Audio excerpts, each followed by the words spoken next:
अल्लाहुम्मा सल्लि अला मुहम्मद व अला आलि मुहम्मद कमा सल्लैता अला इब्राहीम व अला आलि इब्राहीम इन्नका हमीदुम मजीद।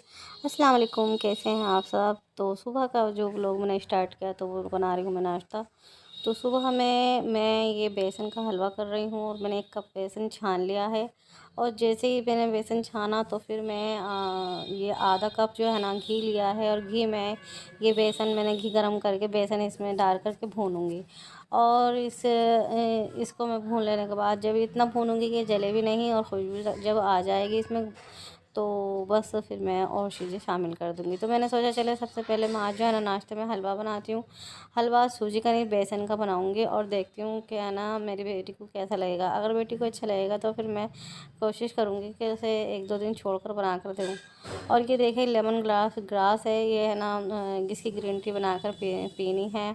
तो ये बहुत फ़ायदेमंद है और इसके इतने फ़ायदे होते हैं कोलेस्ट्रॉल के लिए ये, और एंटी फंगल और एंटी बैक्टीरिया जितने भी जो पेट की अल्सर वगैरह होते हैं सब के लिए फ़ायदा होता है। तो ये एक लेमन की घास होती है ये, तो उसी के बारे में बताऊंगी। तो उसी के साथ साथ हलवे के साथ साथ मैं लेमन ग्रास जो बनाऊंगी। ये देखें हलवे की धुनाई हो रही है।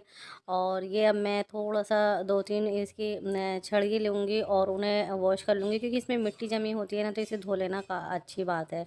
और मैं इन्हें धो धो करके फिर मैं एक ग्रीन टी बना लूँगी। तो ये बहुत फ़ायदा देती है। और ये देखें फिर वैसे इसमें आधा कप इसमें डाला था घी, 1 कप बेसन और 1 कप है इसमें सूजी के सॉरी चीनी, और 1 ही कप पानी डाला, और बस ये बनकर बहुत ही जल्दी तैयार हो जाता है हलवा। तो ये सूजी की तरह बनता है बिल्कुल, और ऊपर से गार्निश कर दिया है ये नारियल का बारूदा। और चलिए जी हलवा बनकर तैयार हो गया है। अब बस बहुत सिंपल हलवा बना था, और तो गार्निश कर दिया है बारूदा नारियल का। तो फिर बस अब दूसरी तरफ आते हैं और लेमन ग्रास की जो है ना ग्रीन टी बनाते हैं।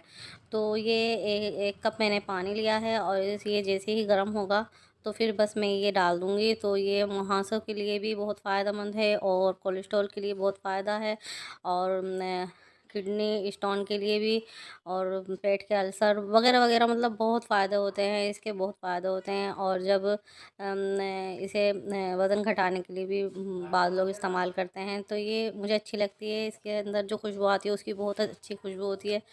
तो बस मैं वो ही बना कर पी रही हूँ। और जैसे ही पानी बॉईल हुआ तो बस मैंने गैस को बंद कर दिया है, और ये डाल दिए थे घास इसके अंदर मैंने। ये सूखी हुई घास है ये, अगर कोई चाहे तो ग्रीन भी ले सकता है, लेकिन सूखी हुई मार्केट से जो है ना सूखी हुई मिलती है। और बस ये तैयार हो गई थी। थोड़ी देर के लिए मैंने इसे दम के लिए छोड़ दी थी। और फिर बस ये देखें अब मैं इसे कप में मैंने इसे छान लिए और इसे पियेंगे। तो ये बहुत फ़ायदा देती है, अनगिनत इसके फ़ायदे हैं, बेमिसाल ये ग्रीन टी है। तो वो ही मैं पी रही हूँ। अच्छा, टेस्ट में मुझे बहुत अच्छी लगती है, तो मैं अक्सर अक्सर मतलब जब कभी याद आती है ये तो पी लेती हूँ। तो रोज़ मैं पीती नहीं हूँ, तो अक्सर पी लेती हूँ, जब अच्छी लगती है तो पी लेती हूँ। वैसे कोलेस्ट्रॉल के लिए बहुत फ़ायदेमंद है, और जिन लोगों को शिकायत है तो उनके लिए बहुत फ़ायदेमंद है। यकीन मानिए इसके इतने फ़ायदे हैं, बेमिसाल फ़ायदे हैं। अगर यूरिन इसके पीने से यूरिन आए तो कोई घबराने की बात नहीं है, अक्सर आ जाता है इस तरह से। चलिए जी, नाश्ता हो गया था और ग्रीन टी भी हो गई थी मेरी, ये देखें।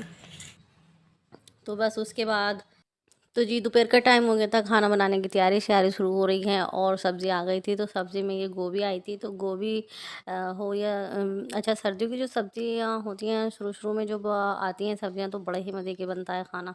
और ये गोभी भी बहुत मज़े की बनी थी। तो शुरू का है ना, शुरू की सब्ज़ियाँ हैं ना, तो अच्छी होती हैं, जायका होता है उनमें बहुत। अच्छा जी, ये सब्ज़ी आ गई थी, तो बस मैंने कहा था जी टमाटर हरी मिर्च वगैरह जो है ना, ये तो खैर काफ़ी मिकदार में ले लें तो सब खर्च ही हो जाता है। लेकिन ये जो सब्ज़ियाँ होती हैं ना, जैसे हम पहले ही ले लेते हैं इसके सब्ज़ी के साथ और भी आइटम ले लेते हैं, जैसे बैंगन हुए और अरबी वगैरह, और बहुत आइटम है। तो इस तरह से जो है ना वो ख़राब ही हो जाती है, दूसरे दिन नहीं बनता वो खाना, कभी कुछ और बनता है कभी कुछ और बनता है। तो इसलिए ना जो बनाना हो ना, बस वही ख़रीद है। वही सब्ज़ी ख़रीदनी चाहिए जो आज आज के जो है खाने में बनेगा, तो बस वही मंगाना चाहिए। खैर ये आलू टमाटर वगैरह जो है ना, ये तो खैर रोज़ का ही काम आते हैं। अच्छा जी ये सब मसाले वगैरह डाल करके और गोभी डाल करके गोश्त के साथ, और बस इसे सीटियाँ लगा दी थी, फिर आलू डाल करके 2 सीटी लगाई, तो इस तरह से ये खाना बन गया है। अब बस हरी मिर्च हरा धनिया से गार्निश कर देंगे, और लहसुन अदरक पहले ही डाल देते हैं, अगर कोई चाहे तो ऊपर से चॉप करके भी डाल सकते हैं। तो खैर ये देखें बहुत मज़ा का खाना बना था। और ये देखें, और बस सब तैयार है, और बस सब रोटियां बनेंगी। तो रोटियां बन रही हैं, और दूसरी तरफ जो है ना, मैंने अपनी बेटी के लिए फ्रेंच फ्राइज दो आलू लेकर उन्हें काट लिए थे, और मैं उन्हें बॉईल कर रही हूँ नमक डाल करके, और चुटकी भर मैंने हल्दी डाल दी थी। तो ये बिल्कुल रेस्टोरेंट स्टाइल बनते हैं। अच्छा, जब हम खाना खाते हैं तो वो है ना, मिर्ची की वजह से ना खाना नहीं खाती, और मैं बहुत मतलब उदास हो जाती हूँ कि मेरे बच्चा जो है ना बिल्कुल भूखा है, और वो क्या खाएगा। तो बस मैं इस वजह से है ना, मैं सोचती हूँ हमारे साथ साथ वो भी कुछ ना कुछ खाए। तो बच्चे बचपन में जो ना चिप्स वगैरह चिप्स तो नहीं देनी चाहिए, लेकिन ये आलू की चीज़ें दे देनी चाहिए, तो ज़रा तंदुरुस्त से और हाँ, मोटे से भी हो जाते हैं। तो ये देखें, मैंने कुछ भी नहीं डाला था इसमें, बस मैंने कॉर्नफ्लावर में डीप करके इन्हें फ्राई कर दूँगी। ये बिल्कुल ऐसे ही बनते हैं जैसे रेस्टोरेंट में मिलते हैं, और इतना खूबसूरत इनमें कलर भी होता है, और अच्छे लगते हैं। तो खा लेती हो इस तरह से, और मैंने कोई मिर्ची वगैरह इसमें शामिल नहीं की है, बिल्कुल सादा बनाया है नमक वाले। बस कॉर्नफ्लोर में मैंने इन्हें डीप किए थे, तो साथ में वो खा लेती है, और पसंद भी आता है उसे। तो आलू की जो चीज़ें हैं ना, उसे पसंद है, और आलू खा लेती है। खाने में भी अम्मी अक्सर जो ना आलू है ना, उसकी वजह से 1-2 फालतू ही डालती हैं कि बच्चा खा लेगा। तो बस ये देखें बनकर तैयार हो गए थे, और बस केचप वगैरह इसमें डाल देंगे, और थोड़ा सा मैंने अपनी वजह से चाट मसाला डाल दिया था, 1-2 मैं भी खा लूँगी, और बस इस तरह से बच्चे का ना पेट ही भर जाता है। तो बस जी बस मैंने इसमें केचप डाल दिया है, अपनी बेटी को खिलाऊँगी, खाने का वक्त हो गया है, मुझे देंगे ही इजाज़त, और अगली वीडियो में जल्द मुलाकात होगी। मुझे दुआओं में याद रखिएगा। अल्लाह हाफ़िज़। 눈 뜨면 눈부신 아침 햇살